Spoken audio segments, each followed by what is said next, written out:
sovuran zəli olur. Oğul var hər cinayətdə əli olur.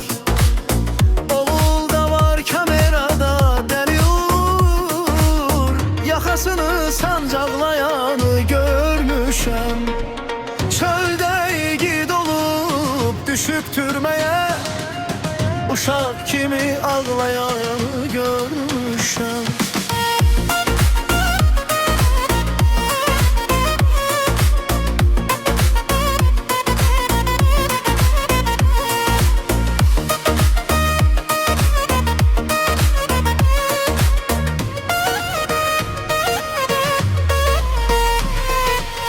Qara pulu basıb yemək haramdır.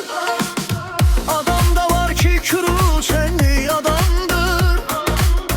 Tavan verməlidir holiti tamamdır. Kar sözünü bağlayanı görmüşəm.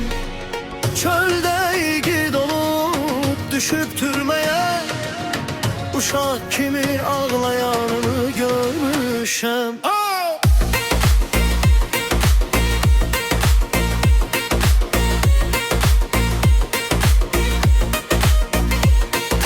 Yoldaş var dövlət üstə, var üstə.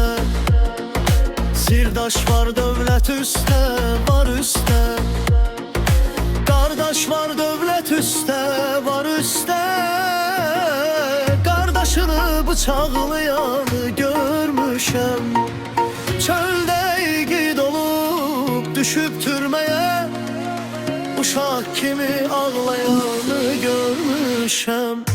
Bu adamdan kəlmə kakər candadır. Var elə oğullar qara zindandadır. Ömürlüklər var ki qobustandadır. İzlərin qucaqlayanı görmüşəm. Çöldə igid olub düşüb türməyə, uşaq kimi ağlayanı görmüşəm.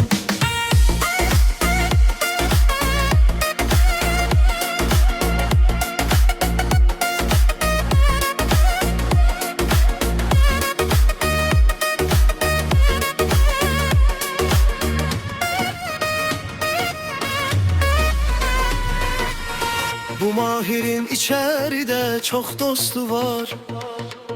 Heç kimə qismət olmasın dörd divar. Bunların axırı necə olacaq bəxtiyar? Günlərini var ağlayanı görmüşəm. Çöldə igid olub düşüb türməyə, uşaq kimi ağlayanı görmüşəm.